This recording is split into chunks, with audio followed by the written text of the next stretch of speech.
Hey everyone, Scott here, and we have another thrift store Bible. And it's the Young Reader's Bible, Revised Standard Version. See on the front cover, we've got some different images of Christianity. We've got the Christ monogram, Trinity, dove descending, the fish. There's our spine, and there's the back cover. Over 400,000 copies sold. This appeared, from what I could gather, to come out in the mid-60s. And this particular one was printed in the 70s or 80s. I would definitely later than the 60s because it has the 1971 RSV New Testament, so it's the updated revision. This one does not have a dust jacket. The image is just on the cover. I saw several on eBay that did have a dust jacket, or at least used to. I figure for a Bible going to children, it's probably better not to have one so it doesn't get lost or damaged. And perhaps that's something they decide to do in later printings. I paid $1 for this at a library sale just a few days ago. This is a recent acquisition. Go ahead and take a look inside. Got a dedication page. I covered the name out of respect for privacy, but we see it was given by a United Methodist Church in 1988.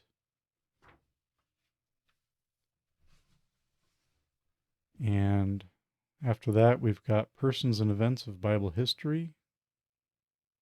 That's pretty neat.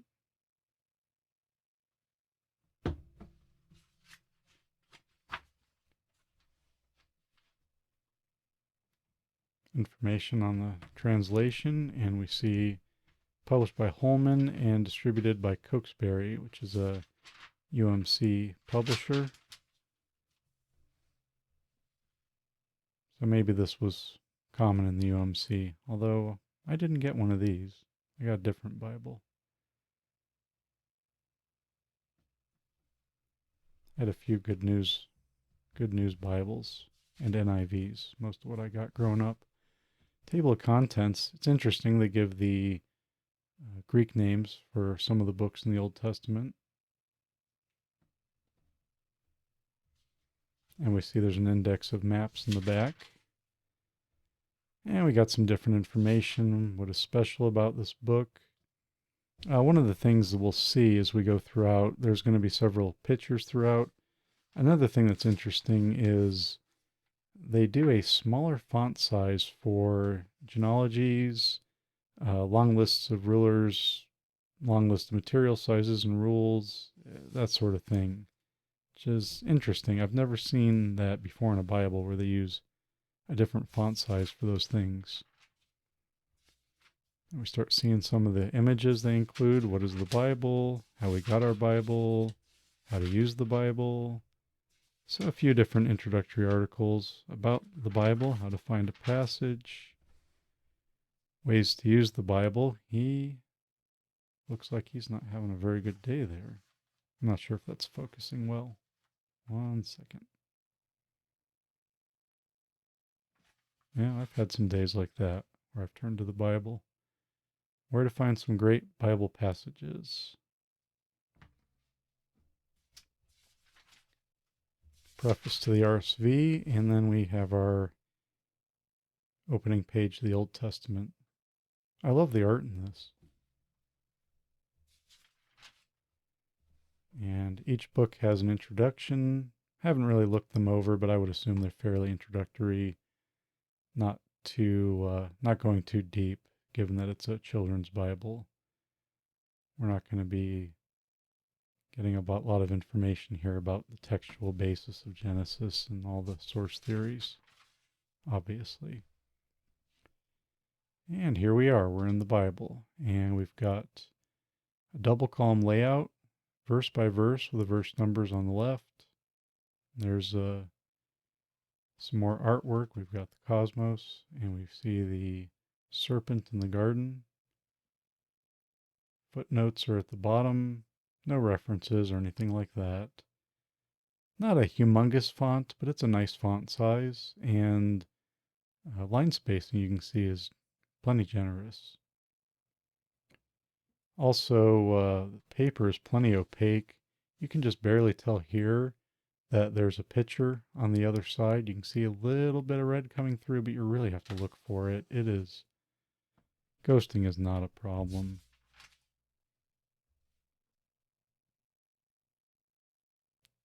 Really, I think this is a Bible that a lot of adults would enjoy using too, especially if they love the RSV.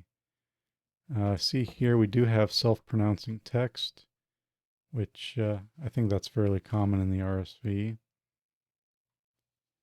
And here in the Descendants of Adam, we see an example of the smaller font used for lists of names.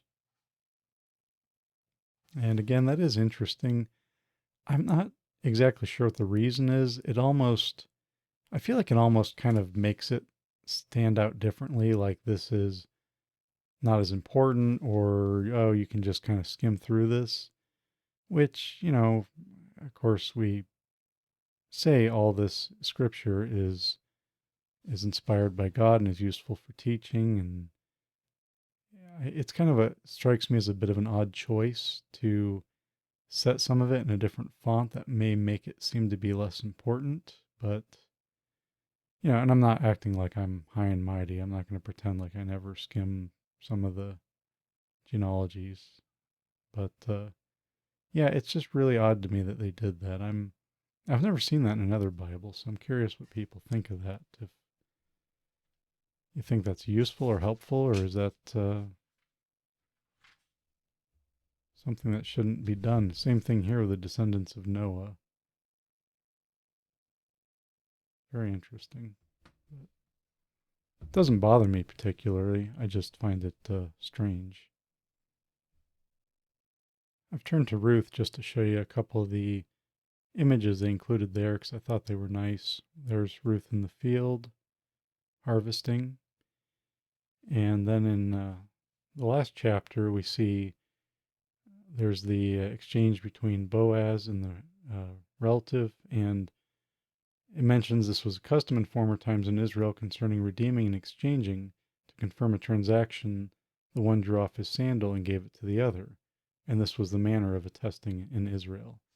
And we actually have an illustration of that on the next page, which I think that's very nice to show a child, like, yeah, they literally took their sandal off and handed it over. I think that kind of thing would get a child's attention too. So, yeah, illustrations are very nice. And more of them in Samuel there.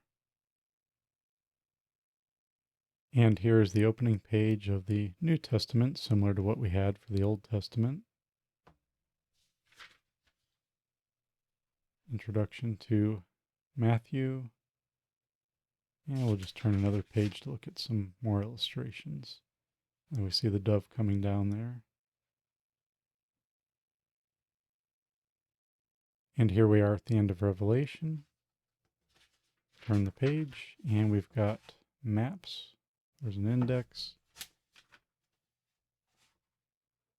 And there's biblical world at the time of the patriarchs.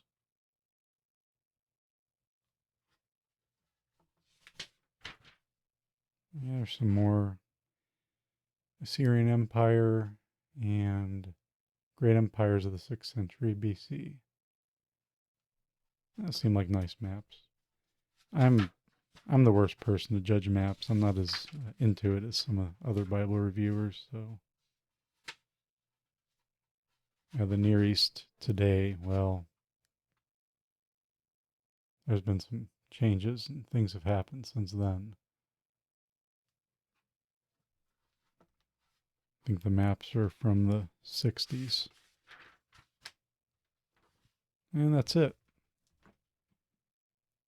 A couple things I want to discuss before I wrap up this review. And I meant to show this earlier. One of them is there were some printing issues. We see some of the red ink from the illustrations has run across the page here. And that's happened in several places. See it here. This is in Ezekiel. And then in Daniel, we see more of it.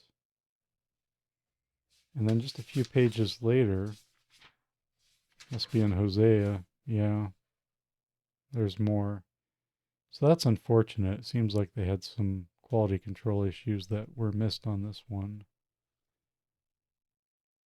The final thought I had about this particular Bible was I was actually kind of surprised when I got it and I saw it was a Young Reader's Bible in the Revised Standard Version.